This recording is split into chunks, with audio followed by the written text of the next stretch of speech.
For the untouchable, true school sports. Let's go, baby. Bow! Be careful what you wish for because it can become a reality. Yeah.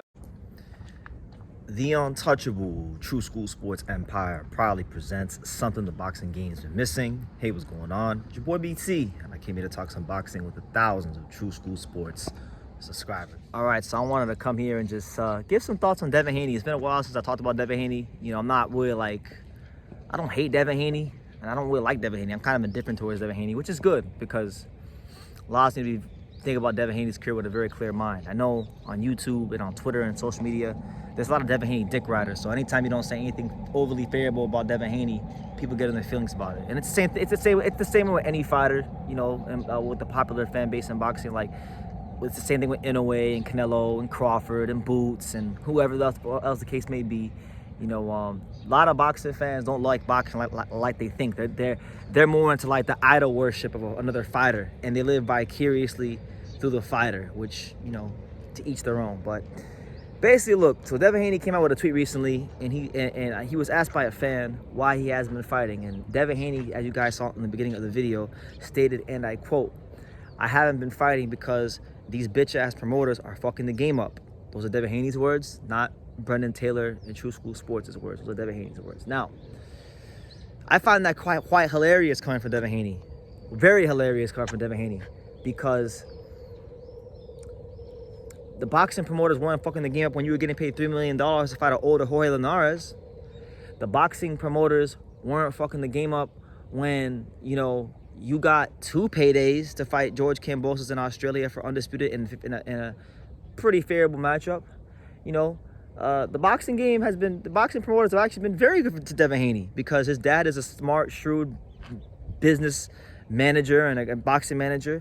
You know, the promoters like Eddie Hearn and Bob Arum and Golden Boy Promotions and everyone Haney's worked with, Showtime, you know, all these different promotional outfits that built the career of Devin Haney, they weren't fucking the game up when they are investing all their money in Devin Haney.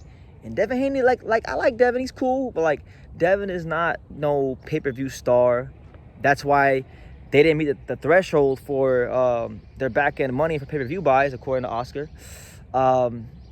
That's why, you know, he's not as big as Tank, and Tank really hasn't looked his way because while he is a good fighter and while he has accomplished some amazing things like being the youngest undisputed champion since Pernell Whitaker, he's not really a draw like that. And people don't really want to see Devin Haney fight like as much as they like to think they do. If he was a bigger draw like a Ryan Garcia, he would have got the Tank fight probably already. That's just the truth, right? So Devin Haney, I think, is a victim of actually getting spoiled early in his career to fight, $3 million to fight Jorge Linares. Maybe even more, because Devin always says that these purses aren't as big as what he actually makes. So, because he's his own promoter, and he's had a tough year. You know, he lost to Ryan Garcia. It's been a PR nightmare for him. He's suing him for battery, which is like ridiculous. He's in a weird position because Devin Haney was looked at as a pound-for-pound guy, elite, at the beginning of this year. I didn't look at him like that, but a lot of people did. You know, he's always talked about fighting for legacy and things like that. But when it came to fight good old Sandor Martin, his mandatory, he didn't want to fight Sandor Martin. He didn't want to fight Sandor Martin because the only bid was Top Rank. The only purse bid was from Top Rank. They bid $2.42 million.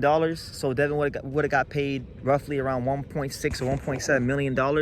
That was beneath Devin. Devin couldn't fight Sandor Martin, I think it was, from a money standpoint, okay, I can kind of get what he's saying, but fuck the money.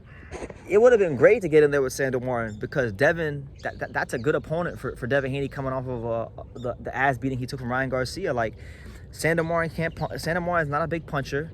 He's a guy that's fought Teofimo Lopez, who people respect because a lot of people thought he beat T.O.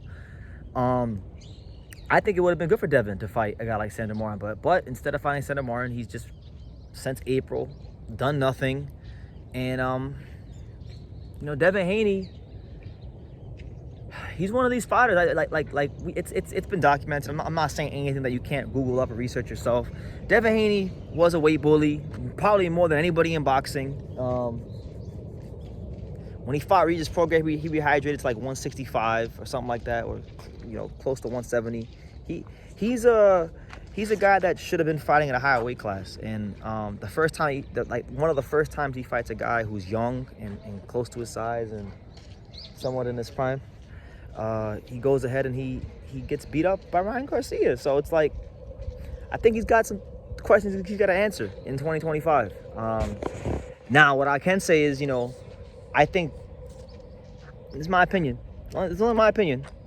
I think Devin Haney would really, just like even Booth, I think Devin Haney would be great if he moved to 147. I think it'd be a good move for him to go to 147 because, number one, he could actually fight in a weight class where he's not going to be cutting so much. So he might actually retain more punching power. And he's got a good frame. I think I've always thought he'd be a welterweight at some point, and it'd be a chance for him to become a 3-division champion. So it's that would be some extra motivation for him. And like there's good fights there. Like you got Barrios, you got Conor Benn, you got Jin Sasaki, you got Giovanni Santillon, you got Jaron Ennis. I think Jaron Ennis versus Devin Haney could be a big event in the States. Like, neither Jaron Ennis nor Devin Haney are pay-per-view stars on their own, but I think if they were to come together and fight at welterweight, that would be intriguing enough of a matchup that people would tune into. I'd tune into.